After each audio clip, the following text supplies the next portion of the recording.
இந்த ஒரு விஷயம் இல்லாதனால எல்லாருமே ஃபெயிலியர் ஆகும்.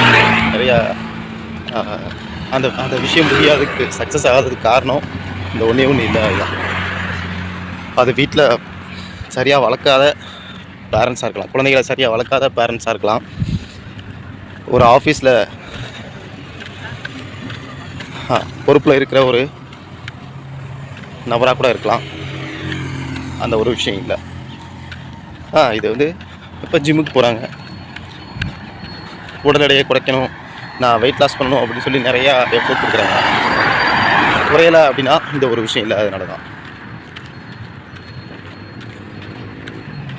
ஒரு விஷயத்தை எடுக்கிறாங்க, அந்த அந்த காரியத்தில் சக்ஸஸ் வரல, ஜெயிக்க முடியலன்னா இந்த ஒரு விஷயம் இல்லை. அதனால தான்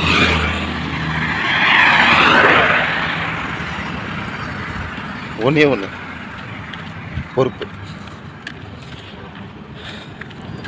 பொறுப்பு இல்லை. அந்த பொறுப்பு கையில் யார் எடுத்துக்கிறாங்களோ அவங்க அந்த இதில் சக்ஸஸ் ஆகிறாங்க. இன்றைக்கி நான் வெயிட் லாஸ் பண்ணணுமா, எஸ் சரியாக நான் வந்து ஜிம்முக்கு போகணும் அப்படின்னா ஜிம்முக்கு போகிறோம். அங்கே போயிட்டு வாய்க்கு வேலை கொடுக்கக்கூடாது. நான் சொல்கிறது வந்து பேசுகிறது ஜிம்முக்கு போயிட்டு வந்தோடனே எதையாவது சாப்பிட்றது. ஒரு இன்றைக்கி நடக்கிற கொலைகள்,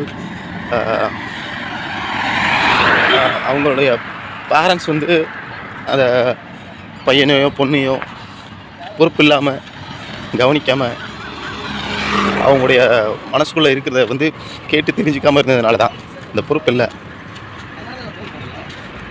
இன்றைக்கி இந்த ஊர் சுத்தமாக இல்லை அப்படின்னா அப்போ அதுக்கு உண்டான நபர்கள் பொறுப்பாக இல்லை, அதனால் சுத்தமாக இல்லை.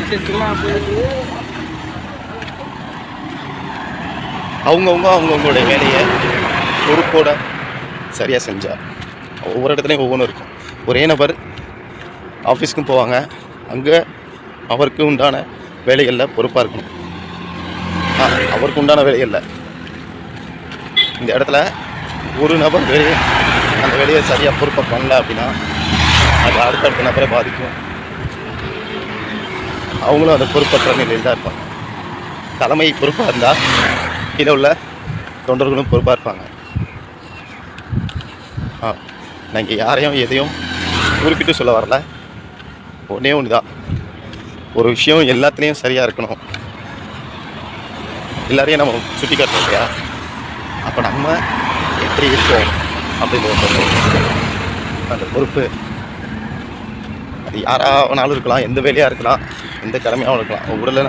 என்னுடைய உடலை நான் சரியாக பார்த்துக்கணும் அப்படின்னா அப்போ கரெக்டாக சாப்பிடணும், சரியானதை சாப்பிட்ணும், நினைக்கிறது எல்லாத்தையும் சாப்பிடக்கூடாது, பசிச்சா சாப்பிட்ணும், அளவுக்கு அதிகமாக சாப்பிடக்கூடாது. இது வந்து பொறுப்பு. உடலை வந்து சரியாக பார்த்துக்கணும் அப்படின்றது என்னுடைய ஆசை. நான் எதை வேணாலும் சாப்பிடுவேன், நான் எப்படி வேணாலும் சாப்பிடுவேன், நீ வேலையை கரெக்டாக பாரு அப்படின்னு சொல்ல முடியாது. ஏன்னா அந்த வேலையை அது சரியாக தான் பார்த்துட்ருக்கு. ஒன்று ஓவர்லோடு கொடுக்குறது, அல்லது லோடே கொடுக்காமல் இருக்கிறது, அந்த விஷயத்தை கொடுக்காமல் இருக்கிறது. இப்படி தான் இங்கே நடந்துட்டு வந்து ஒன்று வேலை செய்கிறாங்கன்றதுனால அதிகமான வேலை கொடுக்குறது, வேலை செய்யலை அப்படின்றதுனால அவங்கள வந்து கண்டுக்காமல் விட்டுறது. இதுதான் அந்த செயல் சக்ஸஸ் ஆகாத காரணம்.